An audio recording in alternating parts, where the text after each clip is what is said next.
เขาต้องหู้อีกเนาะถูกเนาะมาถึงจังหวะด้วยเลย ยามมันดิ ยามกินรถบ่ สั่งกู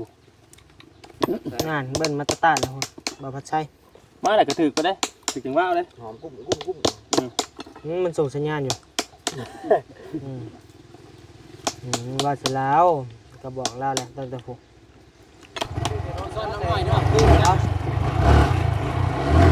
ใช่ขี่ก็บ่เป็นเลย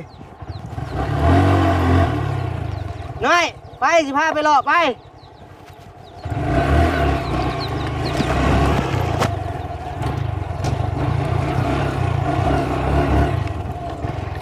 ไป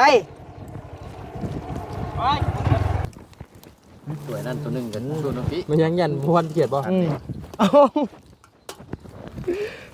บอล คือเรียกตอนน้ำไม้น่ะ เสร็จแล้วพี่น้องเอ้ยยังบ่อิ่มอยู่เปลี่ยนกันแล้วกินนี่บ่ไรอมเลยได้พี่ไรอมอมเลยได้เอาโอเคเงินจำนวนนี้ไอ้ก็สิมอบให้เจ้าจับก่อนน้อมรับเอาก็จากผู้ใหญ่เพิ่นก่อนเนาะแล้วจังเอาเม่นคืนบ่นิ้วก็ได้เนาะบล็อกก้อนหนึงแล้วก็คันก็พอดีซ้ำบล็อก2ก้อน40เซนนี่แล้วยกขึ้นจากพื้นก็ได้บ่ได้เอาสูงปานใดสูงเลยเนาะสำเงิน สูงเติบ แม่นหักต่ำกว่าเฮือนสายฟ้าอยู่บ่ต่ำกว่านั้น สูงแง่ในสายฟ้าเลยพี่จักเส้นสายฟ้า โอ้หาเอาชีพ หา อยู่ ค จั ลิ ก ปบ่เนาะจะ แต่น้อยๆประมาณ40นี่แหละประมาณนี้ มาให้น้องน้อยสมทบเห็นห้องน้ำก็ขอให้เพิ่นอยู่ดีมีแห้งความเจ็บบ่ให้ได้ ความไข้บ่ให้มีปรารถนาสิ่งใดขอให้ได้สิ่งนั้นสมความมุ่งมั่นปรารถนา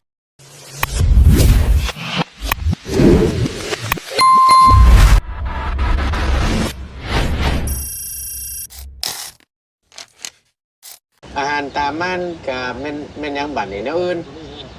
อันตามมันกะอันนี้คือเก่า คือเก่า เพื่อนบอกกินได้จ้ะ โอ้ ถอนให้น่ะถอนให้ไป จังหวะแม่เราไปพูดมาว่าทางในบ้านประกาศว่าให้หาพุทธกระปูและพักที่ชมหลังคม โอ้ กระปูต่อครอบครัวเช้าโตต่อละต่อครอบครัวหนึง โดย เดี๋ยวไปตุ่มไปโฮมกันนะ เอาไปตุ่มไปโฮมกันอยู่วัด ไม่ เนี่ ต่ ย อ นี่ มื้ออื่นนี่คือว่ามันป้ามาแต่เวียงจันทน์ว่ะสิมาทอดอยู่นี้อยู่บ้านน้ำแตกนี่สินะ เอากระปูไปทอดให้เพื่อนกิน นี่นั่นนะขอสิว่านี่ก็ได้ว่าเอ้า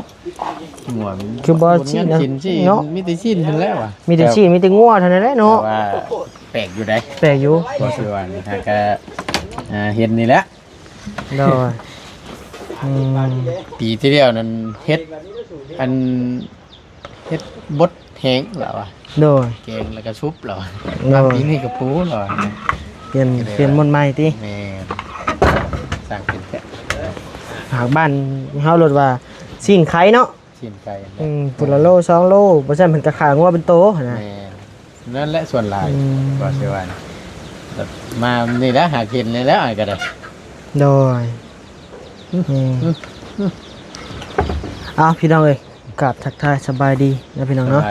สบายดีและสวัสดีพี่น้องบรรทุกทุกคนเด้อพี่น้องเด้อเนาะเปิดคลิปมาในบัดนี้ก็อยู่กับบ่าวนิวกับประธานป้องเด้อพี่น้องเด้อเนาะอยู่เทิงเทียงน้องให้พี่แหละมาหาสัญญาณพี่น้องเอ้ย หนึ่งอยู่มองนี้แหละใครนี่นิดนึง มื้อนี้มีข่าวดีสิมาแจ้ง มาอีกแล้วบ่ โดยมาแจ้งข่าวดีน้องน้อยนี่แหละพี่น้องเอ้ยเนาะมาใหม่อีกแล้ว แล้วสั่นเนาะ ดีละ ก็บ่หลวงบ่หลายดอกไอ้เนาะจำนวนเงินซ1,000 บาทพี่น้องเอ้ย600,000นี่แหละ1 2 3 4 5 6 ดีละซอยกัน เพราะว่าเงินนี่มาแต่เฮิงแล้วตั้งแต่ปุ๊บเฮาเก็บปีรถพุ่นแหละแต่ยังบ่ได้แจ้ง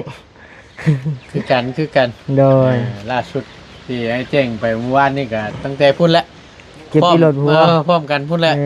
อ แต่ว่าก็ได้บอกทั้งพ่อเพิ่นโยติด โดย เวียกอยู่ก็ได้ยังบ่ได้มาแจ้งกันนะ โดย ไปหยุดเวียกหยุดงานได้ขึ้นมาเมื่อวานนี่แหละ โดย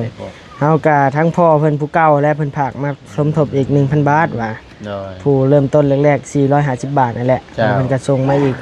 1,500บ่หอบแรกหอบสองมาแล้วก็มาอีก โดย ดีแล้วพี่น้องคนละนิดคนละหน่อยซอยกัน โดยอยากมันแล้วเนาะปล่อยพี่น้องเพิ่นได้เลยก็แล้ว สำคัญเลยก็และห้องน้ำนี่ โดย เพราะว่ามันยังกลางค่ำกลางคืน แมน ถ้าเฮามีเงินก็ดีนะ แมน ไอ้กลัวสิเล่นเข้าป่าเข้าร้อนยามนี้ ก็ได้12 โมงกลางคืนเนาะ1 โมงแล้วโอ้แล่นไปป่าโห เจ็บท้องเจ็บไส้ยามกลางค่ำกลางคืนเปิดขี้อ้อได้พี่น้อง โดย มีห้องน้ำแค่นี้ปิดเข้าไปปิดประตูตึ๊บไว้แล้วมันแล้ว เรียบร้อยแล้วเนาะ นี่ อืม นี่แหละ นี่แหละพี่น้องเอ้ยเนาะจำนวนเงินก็ได้มีแต่ใบ50,000 ยามัน เงินคือเก่า หลายเติบอยู่ดอก โดย แม่นบ่ตองมัน บอกเพิ่นเพิ่นไปนอนใช่ดิที่นอนเพิ่นคือบ่อยู่เลย จังว่า โอ้ผู้บ่ เพิ่นเคลื่อนแล้วบ่จัก เคลื่อนไปอยู่พุ่นแล้วพุ่น อยู่พุ่นน้ำจังอุ่น เนาะ มี มี ผาเนาะ มีหยังขันจัดเจือนะ อยู่นี่มันบ่มีฟ้าเด้ พิมพ์โล่งเลยได้นี่นะ โดย ลมพัดมาก็โย บ้าเติมนี่มีได้ ลมพัดตึ้งเลยนี่ อืม เย็นจ่อยแล้ว โดยทางบ้านยาวก็กำลังแกงหน่อไม้พี่น้องเอ้ยผู้แลไปเบิ่งในช่องเพิ่นผู้แลเนาะ เนาะ วิธีแกงหน่อไม้เพิ่น ก็ยอมรับเลยอยู่ แซ่บเด้ แกงนี่โอ้ทัก แม่นโอ้ปลาแดกแซ่บอีกได้มื้อนี้ได้ บ่ ไปซื้อปลาแดกอยู่นำมาดงเห็น แกงนี่ต้องยกให้แล้วรถแกงใหม่ แม่นสุดๆเลยน้ำเรา คนเด็ดจริงเป็นเฮ็ดเป็นอยู่ไงก็ยำบ่แซ่บ เป็นอยู่เฮาก็แต่มันบ่แซ่บแซ่บ ยันแซ่บ แซ่บ ปก ของเฮา ยังบ่ถือปากหมูก่อน บัดเราเฮ็ดแล้วมัน ฮะ นั่นเห็นบ่เรามาเลยเห็นบ่ เอากับมันก็ถึกอยู่ปากแต่ยันมันบ่ถึกรสชาติมันน่ะนะเฮ้ยยันบ่แซ่บก็ดอก แล้วว่าเฮาว่าสิแล้วเด้เราเสียงบักใหญ่กินนี่ บ่เนาะ เฮาเลยย่องเพิ่นอยู่ เอาโนดได้คำแซ่บก็ว่าแซ่บบ่แซ่บก็บ่แซ่บได้ โดย ว่าตรงๆนี่แหละ นั่น พี่น้อ พู ง ดทางหลังพูดบัดสบายดีเด้อปัญญาเด้อโดย หาให้ครบรถ เอารถ เครื่องมื้อนี้นั่นเนาะก็ซื้อมาได้ละ โดยซื้อมาแล้วซื้อมาแต่ตลาดพุ มากินข้าวนํกัน โดยหน่อไม้ก็แพงพี่น้องเอ้ยเดี๋ยวนี้เห็นบ่ บุตรีได้ โดย หน้าแดงนี่ งาน ยอมรับอยู่แต่ยังดีแต่มันยังมี แม่น ยังไปหามาได้แต่ก็ได้ขายอย่างนั้น โดย เพราะว่า หักหน่อไม้เลี้ยงน้องอยู่หน้าเฮามีได้พ่อเฒ่าเราฮดอยู่บ่หรือบ่ฮด ออกตลอดบ่เคย ออกตลอดแหละ จ้ะครับเด้อจ้ะเมื่อวานนั่นน่ะ เดี๋ยวไปหาเบิ่งก่อน มื้อหน้าเด้อ โดย มื้อหน้า บ่ได้ไปหน้านี่ก็โอ้2 เดือน 3 เดือนเลยครับบ่ได้ไป โอ้ยคนหนึงว่าหลายนี่ ง่ายเป็นปีพุ่น บ่ ออกไปคอกแว่เมื่อวานนี่ เมื่อวานก่อนนี่ ยอมรับ บ่ได้ออกหน้าหึงเลยเฮากะออกไปกะพ่อเฒ่าเราอยู่เด้พ่อเฒ่าแม่เฒ่าอยู่บ่ได้ออกเราก็อยู่นั่นแหละ มีผู้เฝ้าอยู่ แม่นว่าหน้ากับบ่หน้าเด้ อยู่ใช้ บ่พ่อเฒ่าอยู่ นาหนอง บ้านพีนเด้ อยู่วันพิน โดยไกลบ้านเจ้าขึ้นน้อยหนึง อยู่หมองไหนน่ะ หน้าวัดพินเหนือเด้ บ้านพินเหนือ บ้านพินใต้บ่ พินใต้ พินใต้ขึ้นเทิง ทางบ้านนาโพพี่บ่มาทางพี่บ่บ้านพินใต้ก็ลงมาทางพี่แล้ว โอ้ยังบ่ฮอดบ้านเจ้าไอ้เอ้ย แม่ แม่นยังบ่ฮอดบ้านเจ้าหากบ้านเจ้าแท้ก็คงใหญ่แล้วอ่ะ อันก็แม่น ห่านใกล้บ้านเจ้าซั่นน่ะ คำ แต่บ่ฮอดบ้านเมียเจ้า เชื่อง่ายๆมันใกล้สิฮอดบ้านพี่ผู้ชายบ้านนุ่นยางบ่ บ่ฮอดหน้าวัดได้ทางเขามันน่ะ หน้าวัด หน้าวัดบ้านพินเหนือบ้านพินใต้ บ้านพินใต้ โดยตัวหน้าเลยบ่อนเขาเฮ็ดเต้าน่ะ อ๋อหมองเฮ็ดเตาอันว่าอันเตาอันที่เฮาจุ จูไผนี่แล้ว บ่ แม่น เออ อยู่นั่นแหละ เห็นฉันมัน อืม ถ้าว่าเฮาเมื่อมันสิอยู่ขวามือมันบ่ แม่น ของประเทศ แม่น เตาน่ะ แม่น ใกล้กันนึงจ้ะ ซอยเข้าก็อยู่บนนั้นเลย บ่ แม่น เอาโก เข้าไปประมาณ30 เมตรนี่แหละไปก็ฮอดแล้ว นี่มันบ่ อืม ที่ผ่านอยู่คุมื้อ แม่น นี่ ผ่าน มัน อ อยู่ ยู่ไกล คุมื้อ นะ โดยอืม เห็นอยู่ฉันเขาว่านั่นน่ะ โดย เขาว่าใกล้หมองกันนั่นได้ แม่ ใกล้หมองเฮ็ดเตาน่ะ เขาแนมเข้าไปก็เห็นน่ะแนมเข้าไปก็เห็นแล้วเลยตูบมาบ่แม่นตูบน้องมา อืม ปีนี้เขาบ่ได้ปล่อยปลาซับ บ่ แม่นพูดแล้วเนาะยามปล่อยกันพูดแล้วหากเขาหลักสอดเอาหมดได้ปลาน้องเขานะ แม่ดูดมาได้แต่ปลาคอ ว่า ปลาคอบ่ฮอด2-3 โลซ้ำเขาดูดน่ะ เออสั่งว่าแต่ ปลานิลปลายังปล่อยลงบอกหลายๆจักไปตายทางใดหมดพี่น้องเอ้ย จอนบืนไปแล้วจ้ะ บ่บื้นได้ หืม เขามาช็อตเอา บ่ เพราะว่าเฮือนพ่อเฒ่าก็อยู่เทิงพี่เด้น้องอยู่หลุมโปะสำกายสวนโมไปอีก เห็นอยู่นึกว่าคนแถวนั้นน่ะนึกว่าอันแบบว่าอันบ้านแถวบ้านพินใต้นะ โดย นึกว่าหน้ากับเจ้าแถวนั้นบ่คิดว่าหน้าเจ้าอยู่ช่วงพุทธ โดย พอดีได้สันบันหน้าบันในพอได้ลุกไปหาอันนั้นเลยไปตึก บ่มีได้ปลากะ บ่มีติ อืม ตายเอาไม้ มีแต่น้อง แก้ไม้แก้มือไม้ แกมือใหม่บ่ แม่น อืมว่าอยากให้เพิ่นไปขุดปั้นคันขึ้นใหม่อยู่คันมันน้อยโพด อ่า ฝนตกมาแห้งแล้วมันลุกับน้ำให้หน้าเขาไหลเขา อื มัน ม ต่ำนี่เอาโอเคพี่น้องเอ้ยเดี๋ยวจังหน่อยจังสิไปแจ้งข่าวดีน้องๆเพิ่นเนาะพี่น้องเนาะ โยดีใจ ว้าวเลยกับเพิ่นได้บัดนี้ ดีละดีละซอยกันพี่น้อง ทางอ้ายก็มีอยู่ 1,300 เนาะจำ แม่ เจ้าเนาะ ได้ตัวเลขกลมๆให้ละ โดย แต่ว่า คันได้ไปไรมากกลมๆกับค่านั่นค่านี่ก็เหลือพันหน่อยๆแหละ บัตรเฮาไปเอาออกมาก็ได้เสียค่าธรรมเนียมอ่ะนะ แม่นไล่ พี่น้องนะ พันซะไป300ก็ ไล่เห็นนั่นแหละ ไล่ที่มันเห็นก็300ซะ ไล่อันในส่วนใดแล้วก็จังว่ากัน เนาะ แม่น หรือว่าช่วงค่าสร้างบ่เนาะหรือว่าสะโคกบ่เนาะก็ว่าไป สมทบในส่วนใดได้เบิดทั้งไงนะ โดย เพราะว่าเฮามันมีอยู่สำนี้หั้นนะ โดย เติมกันเดี๋ยวสิไปรวมการสร้างบ่ โดย ก็ได้เบิดแต่ว่าให้ซื้อเนี่ยมันใหญ่มันปัดมันบ่พอสิหลายอะนะ โดย อย่ามันบ่พอ เอาโอเคพี่น้องเอ้ยเดี๋ยวไปแจ้งข่าวดีน้องเพิ่นเดี๋ยวถ่ายเบาตากับเบาเวียนแล้วก่อนนะพี่น้องเนาะโดยเนี่ย ใช่ บ่ นิดๆอยู่ อัน มันก็บกบ่ บ่นี่เขาว่าเขาต้องหู้อีกเนาะถูกเนาะมาถึงจังหวะด้วยเลย ยามมันดิ ยามกินรถบ่ สั่งกู งานเบิ่นมาตะตานแล้วบ่พัดใช้ มาได้ก็ถือก็ได้ถึงจังหวะเลย หอมกุ้ม มันส่งสัญญาณอยู่ว่าสิแล้วก็บอกแล้วแหละตั้งแต่ผมเอาสบายดีเด้อพี่น้องเด้อเนาะสบายดีสวัสดีอยู่ในเฮือนในซ่านน้องน้อยเด้อพี่น้องเด้อเนาะ กูก็กินดิได้กูรู้เลยสิ บ่ ธรรมชาติเกิน เฮ้ยนี่ เตรียมๆน่ะ ครับปะ ไปโอ้ยสบายดีเด้อมื้อนี้บ่เวียดบ่ต้ามาพ้อกันพี่น้องเอ้ยบ่ใช้มาจะซื้อข้าวมาอยู่บ่เฮ้ยโดยใช้ข้าวจ้ะนะบ่ซื้อมาบ่ข้าวโอ้โกยบ่ไรเอ้ยเจ้าก็ได้ไผน่ะโอ้บี้เปลี่ยนรถใหม่ขี่บ่น่ะ กันหนักว่ายังเท่าไรพันเลยนะ บ่แล้วซื้อใหม่บ่น่ะเบิ่งข่อยไปลองไปขี่รถแล้วก่อนลองอีกไหมเบิ่งเป็นจังได๋รถใหม่นี่ขี่นะ เก่าแล้วแต่ไม่ได้เอามาขี่สิ ห่านขี่ตายบ่รถอันอีห่างนะโอ้ยพี่น้องเอ้ยอยากได้เด้จักคันเนาะเท่าใดนี่เฮ้ยใช่ขี่กูเป็นเฮ้ยน้อยไปสิพาไปหลอกไป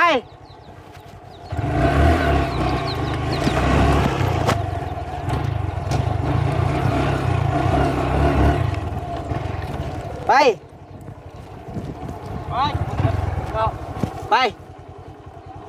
ไอ้พาไปหลอกไปเอาเงินยังไงนะสิพาไปลิ้นนี่ใช้หมูหรือจะได้แต่เงินน้ำเฮาอันนี้ไปพาไปลิ้นนี่ไปบ่เพิ่งกินนะ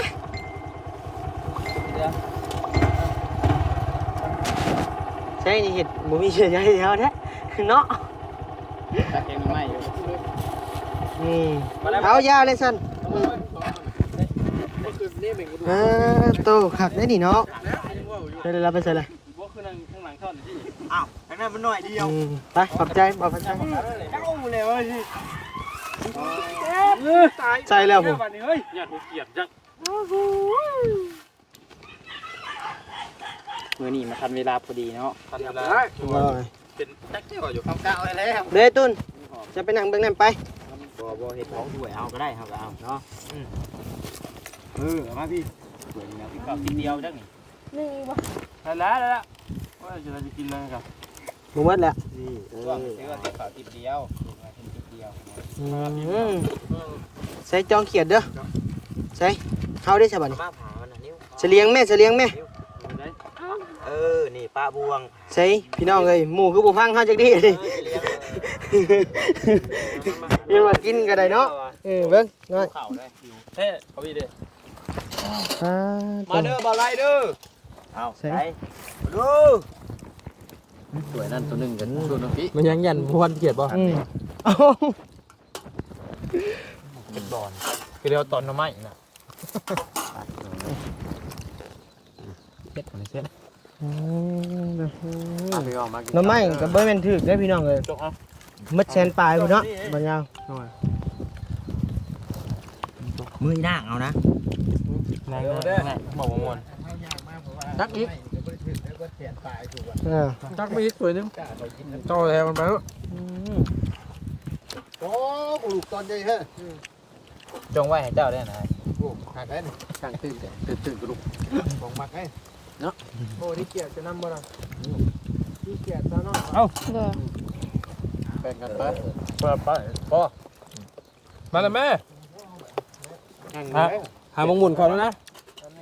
หมุนได้หมุนเอาได้ ย่องเฮ้ยย่อง ตักอีกนั่งนั้นไม่ตักอีกตัวหนึงกัน เอาหมอแล้วสิ หมุนได้หมุนเอาเด้อพี่น้อง ต่าง เอ้ คน ย เด้ มาเด้อพี่น้องเด้อกินน้ำกันเนาะแกงหน่อไม้อีกแล้ว ไปไหนมาเข้ากับเพิ่นยืนมาให้สิได้ใส่กับมือเอา เรากินเป็นบ่เกียรติน่ะ โอ้ยเนาะกินอะไร ก็อยากหยอกแล้วเลยฮะเมื่อโอ้เราบ่กินก็กินอยู่แต่ว่า กินแบบแยงๆบ่ กินแบบเกรงใจเด้อ มาใกล้ กินยันหมูว่าใช่เนาะ บ่กินกับเพื่อนที่ว่าใช่ โอ้สวยเลยเนาะมันไหลตื่นอ่ะสวยกัน เกียดพี่น้องเอ้ย อ้าวหรอ ดูนั่นจับบวง มันเท่ด้วยนะนี่ หอมเลย กล้ามาคุ้งกันอันปลูกไว้เพื่อนยาวสำเร็จแล้ว ยิบเฮ่ปั๊บต้มนี่ผมมาวางอีกคือเขา เป็นพายไปบ่ได้อันนี้เนาะ รอ แกนี่ถูกต้องน้องน้อย ก็เอา เอาไหนเนาะปลาแดกบ่นัวปานน่ะ จางขออนุญาตบัตร เห็นบ่ แต่เฮาผิดผู้เดียวบัดนี้มีแต่เฮาบอกเข้มผู้เดียว กระดูกตอนใหญ่นี่เนาะ กระดูก บ่ยาวบ่แกนี่ โดยกระดูกข้าหมอกพี่น้องมันกระดูกแข็งคอแซ่บ ก็ได้แก่ง่ายแก่ขัวแล้วเนาะ แขนคออีกแบบหนึ่งเลย หมูอยู่ว่ากันว่าสิได้เลย เอาไหมเอาไหมไม่เคยว่าให้พ่อ คือจังใหญ่ครับ ยาเลยจ้ะหมูกับบ่ซับแน่เนาะ ก็แล้วเนาะ มึงไง เบิ่งแม่บัดยาวเออ ผมมากินเห็นหรอกวะ มันคือไรเนาะ น้องว่าอยู่กระตุ่มชวดกลางเว้ยได้ แซ่บพี่น้องเลยกินหลายคน แค่ได้กลัวอยู่ หิวข้าวจนสั่นพี่น้อง ข้าวจะซื้อมาแล้วบ่เรากินหมด บ่เอามันในเดียว ใช้จับบ่วงเพิ่นนะ เอาเข้ามันในเดียวปันหนึ่ง เจ้าบัวมาลาย โอ้โหหมูนั่นเนาะเอามาลายผลเลือกก็หมดแล้ว เมื่อมาพี่กินดิ หมอมันก็จังหวะได้ ไม่เห็นแล้ว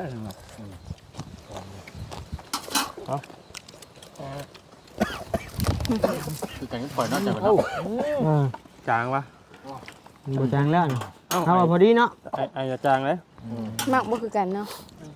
ทันไอเล็บยูด้วยจ้ะ ไปหาเจ้า เลือกไม่ฮะ ต้องถามไอ้ยา เลือกไม่เด้ กินละกินละ ตอนนี้ไม่จ้ะไอ้นี่ไอ้สิบ่รอด น้อย เจ้าก็ไปก้านเขียนมาก็เอาไว้หลายๆนี่กูว่า บ่ได้ไป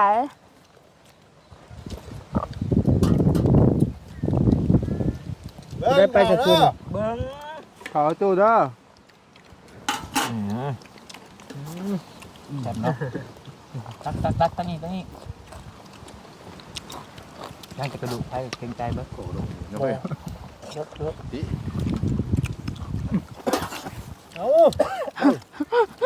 ไงนี่เนาะ ไอเลิฟยู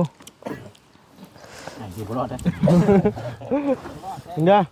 บ่ได้เดี๋ยวอยู่นี่หมวกกันมา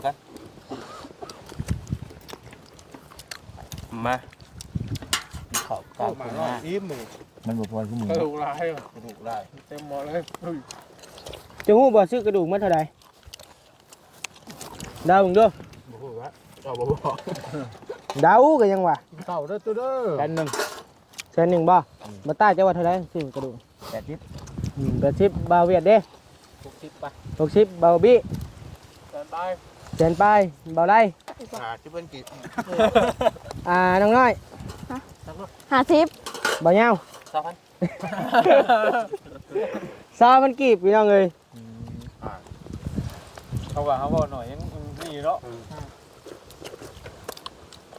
กระดูกยังอะไรกระดูกแมวบ่ พูดพอ กินแล้วจึงบอกดิ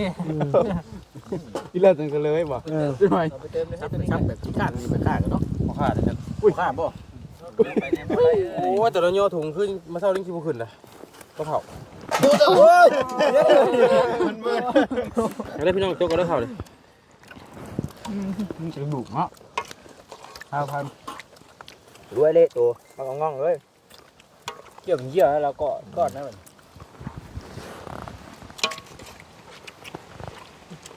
กินเขาแล้วอ่ะทอดลงมือไป คุณว่าเปล่า โอ้โห จะคุณเรื่องอะไรบ่วันน่ะ แล้วแล้วบ่คุณ จงไว้ให้อันเจ้าอยู่พุ่นหน่อย บ่แล้ว ชวน บริคุณจักบาทได้บ่อีกอะ ลงได้ข่อยวางเก็บมือตัว ยัง คุณได้3นาทีนึงขึ้นไหมไปเบิ่งอยู่ ร้อนครับ มัน ร้อนเช้าครับ 10นาทีจักคน ร้อนหาที่ครับ 10นาทีมันได้หลายบาทมันได้ทุกวินาทีบาทนี่เจ้าไรเบิ่งคักแม่ดินกระดินแข็งใครว่าผู้นั่งเบิ่งชื่อได้ บ้าอย่าว่าได้ เนาะบ่ตูน เพิ่นไปข้างก็ได้เจ้า บาท เรา เบา อยู่ได้พี่ตับเพิ่นย่าเพิ่นยังเบิ่งอยู่อะ ดีๆได้ดิ เอากับบ่ได้ว่าเนาะเติมบ่เว้า เบิ่งอยู่ซื่อ ข้อยบ่ได้ขามข้อยได้ให้ข้อยได้ข้อยก็ยังบ่ได้กดขาม อดเบิ่งบ่ เขาขามได้เฮาน่ะ บ่ได้ขามข้อยบ่ว่านะ พูดอยู่เด้อ พาฟังนมลูกอยู่ คะแนนบ่ค่ากันเรียบร้อยแม่นบ่ ร้อยกันแล้ว สนุกดีใจหรือเสียใจดีวะ ดีใจเด้อเนาะ ต้องขอบใจน้องอัน อ๋อตก เนาะ โอ้ยจะยังแฮง ตามตาแม่ง หน่อยขึ้นนะพ่อแห้งน้ำพงกุ่นแตก อันนี้กันเฮ็ดเพื่อหมู่เพื่อครูได้ต้องกันบ่เฮ็ดที่หมู่สิบ่เฮ็ดแม่นหกยันลงตอนเพชรเด้ บอกว่าต้มไก่ได้อยู่นี่ หมูกับเฮ็ดได้จ้ะ บอกให้ต้มไก่หมูเฮ็ดให้จักเทื่อหมูเอิ้นว่าโต50,000น่ะติ ต้องไกลบ่อ้ายลึกใช่แล้วนะ เมื่อวานนี่ต้มเลยเราบ่ฮักตายได้ตัวนึงเราบ่ จักแล้วต้มอยู่ใช่มาวางคือ ข่อยได้ยินแต่เราว่าตายตัวนึงฮัก ต้มน้ำได้ กินจะทอดไข่ทำแล้วเนาะ มีทอดไก่น้องทอดใจ ใช่ได้เนาะใช่ดึงไงแม่บ่กินซ้ำบัดนี้ ไว้นี่แหละ มันหกบ่ หมายเนาะหมายไว้ที่แรกข่อยก็บ่บุญแตงน้อยนะ เฮ็ดได้ไม้จังซี่ โย พ่อแม่ลูกหลายคน ใครอยากจะกินนี่มันตักยังไง ลูกหลายคนแหละผมมันมีลำต้นบาด ห่วย ตักไว้กระตุกก็ตักไว้ตัก ข่ ไว้ อย ตัก เพื่ ไว้ อก็ตักอมบ้าง มันราคาครบกับไว้ตลาดนี่ ตักตอนนะไว้ลง ตั ก ก ระตุก อมไว้อมไว้ได้บ่ให้หมูกล้ากินน้ำต่อปะไว้แบบ ปลาลงกระตุกได้เลยกิน นี่ แห้งต้มไก่แห้งคัก ตักบัดนี้รุ่นเอ้ยตักแม่ตักแม่ เฮ้ยกินบ่เป็นแล้วมันก็น่ะครบ ตั้งเลยดอนเนาะบุฟเฟ่นะมื้อนี้ เกียรติไผน่ะสิได้เด้ของไผ บ่เห็นเงิน บ่ได้เหียติ บ่เหี้ยแล้วอยู่นี่ เอาเกินแม่มีการปะทะการปะทะกันฮะ เมื่อกี้ลายก็ยังตีกัน นี่ กี่ทีเนาะ กำลังกินข้าวอยู่ดีๆมีการปะทะกันการปะทะกันเกิดขึ้น เพิ่นบ่ได้อันว่าประทะได้เพิ่นน้ำออกเลย แดงขลุ่ยดิ ทารุณทารุณซับ เพิ่นเฮ็ดขนาดมื้อนั้นนั่งเว้าอันเรื่องนั้นชื่อกานำค่อยออกว่า เบิดไทยนอกเผาเนาะเห็นมั้ยเลยกระดูกมันอยู่ ได้คนเข้ามา โอเคกินข้าวก่อนพี่น้องเอ้ยเนาะเด้อ เมียเมีย อุ้ยผัดไทยเอ้ยเนาะ ชิ้นมันเหลือได้เอาไปตากแห้งไปเด้อ บ่ ไม่แกงใช่ต่อ บ่ ล่างกับต้มไม้เนาะไปเลย โบราณเนี่ย นิ้ว ล่างกันกล้ามนวลออกแล้วว่ะ มันยังหยาบอย่างเราเสียดายอยู่ทิ่ม ดูผมพูดมึง โอ้ย ต่อท่าเอ้ย ขอชื่อชาวพันธุ์ผู้ 5,000เนาะ บอกเลย เอาหมูเสียดายวะ ตาตุ้งครับ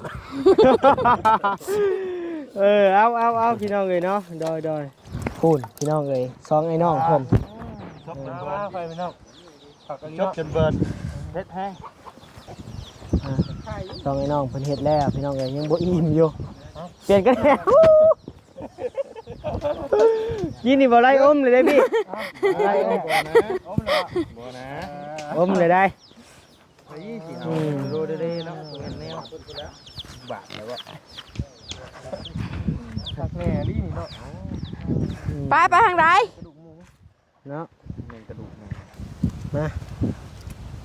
อิ่มแล้วบ่ อิ่มแล้ว บ่อิ่มได้อิ่มแล้วผู้พี่น้องเลยจนหมดแล้วผู้ สองไอ้น้องยังบ่เศร้าอยู่โคตรโพเออ ไปเมียนทำไม เก็บเลย เมียนอ่า อ้าวเฮ็ดเลย นี่มันยาแล้ว ยังจุกเข่าอยู่ นั่งลงอย่าเฝ้าไปนะ เอาแสดงความยินดีนำกันก่อนมาฉันนั่นน่ะนั่งแสดงความยินดีนำกันก่อนฉันน่ะ อยู่นี่ หน้า บ่ หมู โอ้ยอยู่ในไปซะไปเอานี่น้ำเฮานี่เอาสดเลยได้ ได้แล้วยังไปนะ อืม เก็บก่อนเก็บก่อน เอาเก็บซะนะเอาอืม เอาไปนี่ก่อนเนาะ โดยไว้นั่นแหละเดี๋ยวค่อยล้มกับน้องมันก่อนโอเคนั่งนี่ก็ได้น้อยเดี๋ยวนั่งล้มกันก่อนจักเล็กจักน้อยมีแนวจากว่าวเนี่ยกว่าน้ำโยเนาะพี่น้องเอ้ยมาบอบบี้มานั่งนำกันมาแสดงความยินดีนำกันข่าวให้หรือข่าวดีกันรอเบิ่งรอชมนำกันเอา จักเด้ เป็นใครฮะข่าวให้อยู่ขอ อ เห็ ยาน กฟังเขาให้หรือเขาดี เขาดีเพื่อนเนาะ เอาสะอาดบ่หรือว่านั่งไปนี่เลย บ่นั่งพื้นเลยแบบลูกทุ่งเลยนะ ธรรมชาติเลยเนาะ โดย โอ้ของไผเด้นี่ก็ เห็นต่อเอานั่งบอบบี้นั่ง เจ้าแล้วมานั่ง พี่นั่งรถ เจ้าได้เจ้าได้จึงคือได้ เอา ไปนั่งข้างเจ้าก็ได้ เอาเดี๋ยวตั้งกล้องก่อนพี่น้องจักเล็กจักน้อยมื้อนี้ก็มาพ่อกับบอบบี้น้ำแน่พี่น้องเนาะ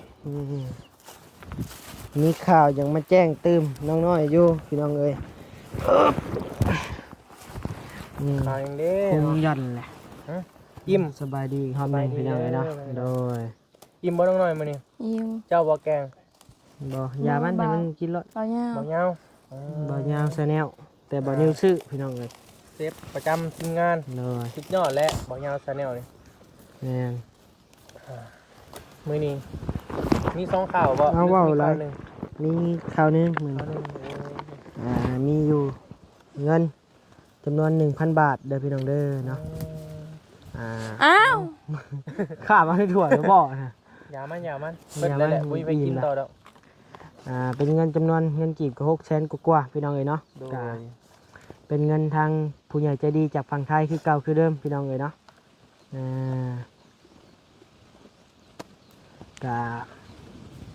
เป็นเงินสมทบให้ของน้ำของในเด้อพี่น้องเด้อ โดย เป็นเงินสมทบให้ของน้ำของในผู้ใหญ่จากฝั่งไทยบ่ประสงค์ออกสื่อเสียงเล่มน้ำเนาะพี่น้องเนาะ โดย เพิ่นก็เห็นแล้วเพิ่นก็อีต้นสงสารเนาะพี่น้องเนาะอยากเห็นมันแล้วมันทั่วเพิ่นว่าก็เลยผ่าเงินมาจำนวน 1,000 บาทนี้พี่น้องเลยมาสมทบทุนสมทบทุนเฮ็ดของน้ำกันอีกเนาะพี่น้องเนาะ โดย ทางบอบบี้มีมาหรือบ่ ยัง ยังบ่ บ่มีได้ ท่านว่ามีก็อยากให้มีอยู่เนาะพี่น้องเนาะเพราะว่าทางบอบบี้กับมือใหม่อะนะ โดย ก็อยากให้ลองเพิ่นมี เคยมีเพิ่นผางมาให้เป็นสะพานบุญแล้วบ่ บ่ยังบ่มีจักเทื่อ แม่น อืมกะภาวนาจากมีอยู่เนาะอยาก โดย ทดลองซีมืออยู่ แม่นก็ยินดีเนาะฮะ ถ้าว่าผู้ใดอยากสดอยากช่วยทางใดกะยินดีทางมันอยู่ก็ได้เนาะพอได้ช่วยๆกันพี่น้องเอ้ย โดย โอเคเงินจำนวนนี้ไอ้ก็สิมอบให้เจ้าจับก่อนน้อมรับเอาก็จากผู้ใหญ่เพิ่นก่อนเนาะแล้วจังเอาเมียนคืนบ่นิ้วก็ได้เอาแนมกล้องง่าย 1 2 3สแคป แคบไปถ่ายให้ บ่มีเดี๋ยวไปแคป แล้วแคบเอาตำหลังก็ที่ว่าน้ำเจ้านี่มีลายแล้วบ่มีเท่าไรแล้ว ตามที่รวมๆเห็นบ่ แม่น ประมาณ2ล้านหน่อยๆแหละ โอ้ก็ถือว่าแม่นทางตัวนี้ได้ทางตัวชี้แจงอีกนี่ได้ โอ้รวมกันเลยเนาะ แม่น2ล้านน้อยๆแล้ว โดยก็ถือว่าได้หลายพอสมควรเลยเนาะ กะ ก็มีหลายคนเข้ามาซอยน้ แม่นกะแต่ว่าหลายกับบ่หลายเนาะห้องน้ำมันก็จักสิตก ำประ รา มาณ คา จัก เท่าใด หมื่นตามที่ว่าบ้านสายฟ้าประมาณจักหมื่น โอ้มาสภาพแพงเด้ เพราะว่ามัน ใหญ่ เป็น เด้ สองห้องเนาะ แม่ มันเป็นห้องท้ายเลยกับห้องอาบน้ำแต่ว่าอันนี้มีแต่ ห้อง ห้อง ทาย ท้ายก็ อาบน้ำก็ได้เลยเฮ็ดภายในตัวอันเดียวกันเลยแหละ แมนมี ม เอาน้ำเข้าไปอาบแล้วย่างเนาะ แม่พอมันอยู่ตรงไหนตรงหน้าบ่ซีเรียสนะ โอ้ย พอแต่มีบ่อนปิ่งออกแล้วก็พอเลย แต่ พี่น้อง มีเนาะก็ถือว่า อืม โอเคแล้วสำหรับ โดย2 เมตรคูณ2 เมตรบ่บี้เอ้ยเขาสิเฮ็ดนะ โอ้ก็ถือว่าใหญ่เติบได้หัน แม่น2 เมตรคูณ2 เมตรก็ใหญ่เติบอาบน้ำก็เต้นอาบพุ่นแหล้ว เออ สิยกสูงขึ้นจากพื้นประมาณบล็อกก้อน1 2ก้อนนะพี่น้องบล็อกก้อน1แล้วก็คันก็พอดีซ้ำบล็อก2ก้อน40เซนนี่แล้วยกขึ้นจากพื้นก็ได้ เออ บ่ได้เอาสูงปานใดสูงเลยเนาะสำเงิน สูงเติบ แม่นหักต่ำกว่าเฮือนไฟฟ้าอยู่บ่ต่ำกว่านั้น สูงแห้งเลยสายฟ้าเลย แม่น พี่จักเส้นสายฟ้า โอ้หาเอาสิบ หา อยู่ ค จ้ะ ลิปบุเนาะ จะ แต่น้อยๆประมาณ40นี่แหละประมาณนี้เสียว ก็พอดีงามกระถาเบิ่งตัวจริงพ่อพี่น้องเอ้ย อืม ถาติดตามถารุ่นถาส้มนำกันอีกบานหนึง น้อย ก็ถือว่าเดี๋ยวนี้ก็ทางงบเข้ามาเรื่อยๆเนาะ แม่นก็เริ่มแล้วเริ่มดำเนินการแล้วซื้อเครื่องมือมาแล้วซื้ออุปกรณ์มาแล้ว โดย มีแต่มืออื่นก็สิซื้อเข้ามาอีก ทางสร้างนี่เด้ทางลุงอาจบ่ ยังบ่ฮู้ ยังบ่ฮู้เนาะ แม่น แต่ว่าทางพอสร้างยาวนี่คือสิค่าเลยที่เบิ่ง โอ้เพิ่นไปเฮ็ดอยู่ไส ไปเฮ็ดอยู่บ้านน้องอึ่งน้องตันเด้ โอ้ มืออื่นย่อเสาว่าซั่น โด ไป ย เฮ็ดอยู่นั่นเด้เดี๋ยวนี้ กะห้องน้ำเฮือนไฟฟ้าก็ยังบ่ทันแล้วซ้ำพี่น้องเอ้ยเนาะ โดย ก็มีแต่ถ่าเพิ่นแล้วผู้แลจังสิไปเฮ็ดเติมเฮือนไฟฟ้าก็ได้ ยังเหลือติดขอมัน แม่น กับยาแนวอีกของหนึงนะของอาบมันนะ อย่าแนวหมดแล้วบ่ จังหวะน่าคอยก็บอกเข้าใจยังบ่หรือว่าแนวใดหรือว่าเราถาเก็บงานบัตรอันนั้นเลย บั บ่ ตรเดียวบ่ แม่น เงินบัตรเดียว พอแล้วก็ฟ้าวลงมาเฮ็ดตัวนี้ต่อเด้ โดย เวลาตัวนี้มันก็ก็อย่าแล้วให้เพิ่นเฮ็ดอยู่นี่ก่อนจังไปเฮ็ดต่อเฮือนไฟฟ้าก็ได้ โดย มันบ่ยากดอกเฮือนไฟฟ้ามันง่ายอยู่ แม่น หน่อยเดียว เพราะว่าทาง เอาโอเค โอเคเลยเนาะ นาทีก็อยากหลายแล้วก็มีแต่ให้ทั้งน้องน้อยนบมือขอบอกขอบใจเพิ่นเนาะมื้อเช้านี่ก็เห็นเพิ่นพอเป็นแน่แล้วนะพี่น้องเนาะก็ให้ลองเพิ่นให้อีกบัดหนึงให้ลองเว้าให้ฟังอีกบัดหนึงอวยพรให้เพิ่นเนาะ ฮะ บ่เป็น เฮ้ยอย่า บ่ ว่า เป็นจังได๋เว้ามือเว้นนี่ก็ เว้า เว้า อ อยู่ น้อยๆยังเป็นเนาะ อย่าเว้าใส่ผ้ากูหลานข่อยนะอายู่3ปีหนึง เออ อืม เฮียนเว้า มา แม่ พัดน่ะจะเบิ่งคลิปข่อยอยู่บ่ เบิ่ง อืม เว้าเป็นนะตาแพงขนาดได้นะ เอานบมือขึ้นเว้าฉันจะเว้ามื้อเช้านี่แหล้ว ขอขอบคุญขอบคุณผู้ใหญ่ใจดีที่ฝากเงินมาให้น้องน้อยสมทบเห็นห้องน้ำก็ขอให้เพิ่นอยู่ดีมีแห้งความเจ็บบ่ให้ได้ ความไข้บ่ให้มีปรารถนาสิ่งใดขอให้ได้สิ่งนั้นสมความมุ่งมั่นปรารถนา อย่าเจ็บอย่าจนลำๆรวย อย่าเจ็บอย่าจนร่ำๆรวย ๆสาธุคันดิคันคนมันอยากเว้าเนาะพี่น้องเนาะ เออเป็นอยู่หักเว้า เว้าซื่อๆแล้วที่บ้า ๆห้วย เนาะพี่น้องเนาะพี่เป็นอยู่กับหมู่เป็นโอเคพี่น้องเอ้ยเนาะสำหรับคลิปนี้ก็สิมีเพียงส่ำนี้แหละพี่น้องเอ้ยเนาะเดี๋ยวพอกันใหม่ในคลิปหน้าเด้อพี่น้องเด้อเนาะบ๊ายบาย บาย